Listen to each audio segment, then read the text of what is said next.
Well, hello and welcome to all of our viewers around the world. I'm Fiona Langsharp, IBCLC Director of Communications and MC here at Gold Learning. I'm very excited because we have our upcoming Gold Lactation Conference, and Emma Pickett is here with us talking about all things breastfeeding. I'll have to say, Emma, we just had a fabulous presentation with you, and I just love always having you here.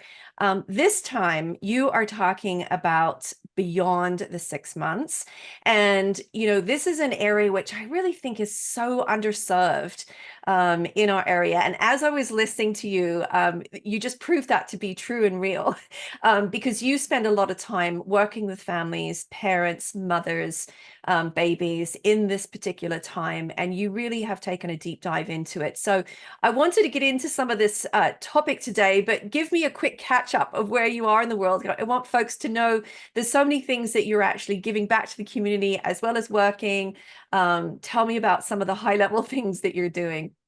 So I'm talking to you from North London, where I volunteer in my local area in Haringey, doing 2 groups a week.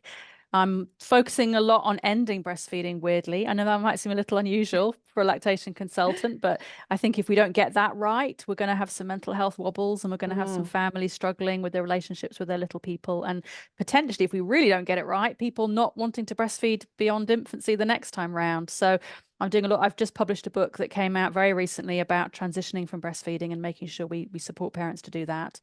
Yeah, and just continuing to talk about breastfeeding beyond infancy alongside, as every IBCLC does, supporting the very little people and the very early days and the damaged mm. nipples and the tongue ties and the people who are really struggling. But one thing I've discovered in the last few years of working with people breastfeeding older children is that the struggles never end. The struggles continue. And if we don't support those people too, we've got some very sad families.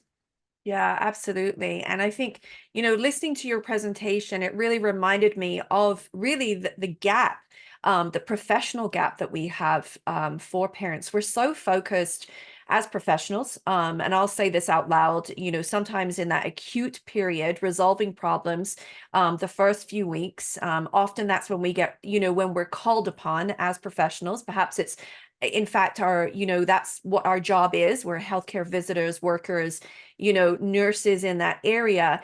And so it's really acute. It's very intensive, right? So, and you get to those points where you're just getting it resolved with a family. Then what happens? It seems to me now, in reflection, there's a big drop off, and now there's Yeah. a gap. So tell me, why do you think that that gap still has not been filled in a professional sense? Yeah, I mean, to be honest, it probably comes Hmm. down to money at the end of the day. I mean, the hospital is being assessed on its breastfeeding rates at discharge, and the local authority in the UK is being assessed on what its rates are like at 6 to 8 weeks.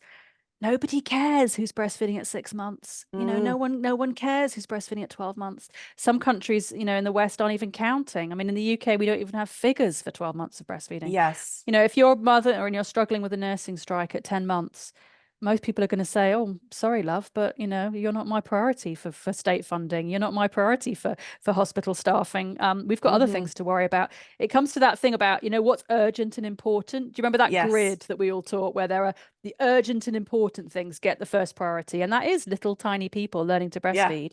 But the important and less urgent is what always gets ignored, and it's that includes people struggling at 8 months, 9 months, 10 months.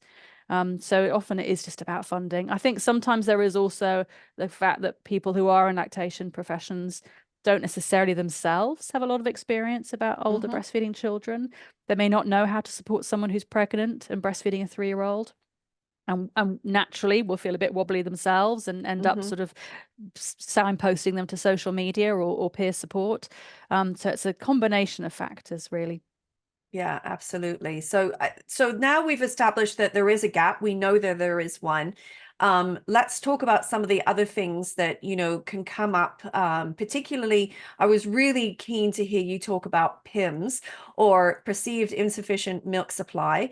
Now, this is something I think that a lot of us believe is just an anomaly. It's a rarity that happens, because it sounds like, it could only happen to those that maybe are not clear on their own bodies, or not clear on what established milk supply looks like. But let's talk about that. What is the truth about PIMS? How many parents do you think actually, go through this experience? Yeah, I mean, my experience, well, we know from Lisa Gatti's research that in the early weeks, it's an epidemic. I mean, we're talking Hmm. about, 35% of all people that give up breastfeeding in the first few weeks talk about perceived insufficiency of milk supply without any concrete evidence. But my experience is it never goes away. And we have this research Right. from the Russian Federation that talks about people who end breastfeeding at 8 months rather than 12 months because they have perceived milk supply insufficiency. Um, People are continuing to think that if they pump less, they're making less milk. If they feel their breasts changing, if they don't feel the letdown, they're making less milk. This is going to sound like an exaggeration, and you can hit me over the wrists here, but I genuinely think that we're talking about more than 50%, potentially more than three-quarters of mothers who almost always, at some point within a day, will worry that they don't have enough milk. Yeah, I And was and gonna the go Sorry, go on. ahead. Sorry. Yeah, go ahead. Go ahead. Yeah, I was just going to say, I mean, almost everybody I speak to Hmm. worries that they're not full, checks to see if there's any milk still there, even though they know that they should know that production is continuous, but there are still people checking. There are people worrying that their baby's feeding for shorter times because there's less milk. They're worrying because they're not leaking anymore. And as I said, because we've got so much emphasis now on pumping, if people are having a natural drop off in their expression rates, they are panicking about that. They assume that if their milk supply is dropping off, it must be to do with their breasts rather than needing a new valve on their pump. We're so quick to interpret anything as a reflection on our bodies rather than thinking, well, what other factors are there? Could my baby just be quicker? Could they be ready for longer intervals? Could they be fussy for another reason? A distractible baby at 4, 5, 6 months is interpreted as a baby struggling with milk supply rather than a normal, developmentally happy, distractible baby. So parents are so quick to worry about their milk production in the face of absolutely normal biological changes and developments. And I'm seeing it everywhere. And I don't think I'm Mm. just meeting the crazy people. I'm seeing it on social media. I'm seeing it in the families I work with face to face. It's very, very widespread. And we might think if we're working in the early weeks and stages of lactation that people are fine Right. once solids start and once babies get older, but they are not fine. They are still scared, they are still wobbly, they're still worried. Yeah, and I think that I was going to agree with you. That's what I was interrupting you with, saying that, this is something too that reflectively, and again, I've had to go back and think about, each and every client that, that I've seen recently, and what is the language that they have been using, with me in the time that I'm with them. And is it in fact, that they, the perception is that there's something wrong with their milk supply. And I can probably pinpoint that every single one now, as I'm thinking through, Emma, the language that they're using. How do you think that this impacts breastfeeding as a whole, when you're constantly thinking about it, or it now becomes this passive, internal voice with breastfeeding in a parent, always thinking about it because something might go wrong, because maybe they started off with a bit of a wobble, and so forth and so on. Who's taking advantage of those clients, and what's happening in our communities? Yeah, I mean, it's interesting you use the phrase who's taking advantage because truthfully, industry, I mean, I don't want to sound like a communist here, but capitalism is Hmm. taking advantage. If somebody tells you, oh, you've got to continue pumping, you've got to buy this very expensive wearable pump, you've got to buy these lactation cookies, you've got to take these herbal supplements. Someone is making money from that decision. So, everyone benefits from continuing to make people feel wobbly. If you say to a mum, don't worry about your pumping output. It's not necessary to continue pumping. It's fine. If your baby sleeps for 6 to 8 hours, that's not a problem. No one makes money from that situation. So we are continuing to see parents being told they have to buy the right things. They have to buy the right, herbal remedies. They have to buy the right cookies. And I suppose that's true of women generally, isn't it? Women are told their Hmm. bodies aren't good enough. They've got to, buy the beauty products. They've got to buy the health products. They've got to have the special thing that they stick in their arm to tell them how they respond to eating fats and sugars. This is the message we get with every aspect of women's bodies. So we probably shouldn't be shocked if there are industry people telling lactating women their bodies aren't good enough. Someone benefits from that. Yeah, absolutely. Now, you talked about normal developmental behavior. Why is it you think that we're not talking about those things anymore? Because it seems like we've gotten away from, we're always looking for, to solve the problem. And instead, we're not talking about normal behaviors. Again, briefly, tell me why you think that is, and how do you think we could get back there? So one of the things that I sort of mentioned in my talk is that we focus so much on antenatal education, and we know that parents aren't great at absorbing messages about breastfeeding antenatally and applying it to, the first few days and weeks of Hmm. baby's life. So it's very difficult to then say in that same educational package, let's talk about how hunger cues become less reliable. Let's talk about how your baby's going to start sticking their hands in their mouth, not because they're hungry, but because they're exploring their hands. You can't say that at the same time as, telling someone about hunger cues.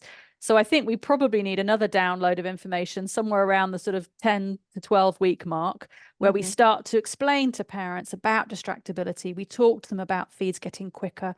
So many people call the National Breastfeeding Helpline in the UK and say, I'm really worried. My baby's only feeding for 5 minutes. They used to feed for 20. My app says that their volume of feeding is dramatically reduced. I'm panicking. And in fact, that's just absolutely normal for babies to get quicker and faster. It's normal for intervals to grow between feeds. It's normal for babies to be less interested in being on the breast, to not fall asleep, to want to get off and play and look around. And, distractibility is not breast refusal. Distractibility is, not a nursing strike. But I guess parents don't have a space for that information. They don't have a Right. time to receive that. They're not, Hmm. no one's telling them what happens when their period restarts. No one explains to them how lactation changes at that stage and what, how the baby might react. No one even explains what happens if you get pregnant again to your lactation journey. So we've got these holes, and I'm not pretending I've got the answer because, we Right. can't literally have drones flying around delivering educational packages at 10 weeks. But we've definitely got gaps, and Mm. no one thinks it's their job to fill those gaps. So we have Hmm. nervous parents who are confused, who are scrabbling around trying to get information. And if we don't get that right, they're going to stop breastfeeding. They're going to stop breastfeeding earlier than they wanted to. That has a mental health impact. They may even not gain confidence in their breastfeeding to the extent they may not want to breastfeed the next time. So Hmm. it does matter if we get it right. Yeah, and I've seen that too in clients where they've just said, I did it once, I had the experience, I'm good this time. And that's, where even and I've counseled women where they've just said there was nothing particularly wrong, but I think that the part that we're missing is this could be this perception too, where the worry was just too much Yeah. and there was just not enough information, and it was that stress load was so high, even if there was nothing really badly wrong. The stress load was still too much. To the not knowing is really what has been compounded by our parents. So just wrapping up here, I think that listening to you today, I can hear where some of the gaps are, and I know we can't fix everything here, but there are definitely things that we could start to develop as professionals. I think again, and thinking about how and what it looks like for parents beyond that 6 months, and where we could definitely pick up our skills, right? And I know one of the ways, like when you listen to Emma's presentation, you'll hear yourself, because you'll be able to do a check-in with yourself that where the gaps might be. But as a cultural and society, what do you think in an ideal world, Emma? What do you think we could do, to fill in those gaps? Is it in fact that we need more professionals? Is it in fact we need more peer support? What is happening for you right now in that area? So I don't think you can ever have enough peer support. And I think we need to make sure peer support is very much open to people with older children, also open to people with a second child, because some people with toddlers and preschoolers say, well, I can't go to a breastfeeding support group because, Hmm. I can't bring my older child. But actually, I would say one of the key answers is the health professionals who are not lactational professionals.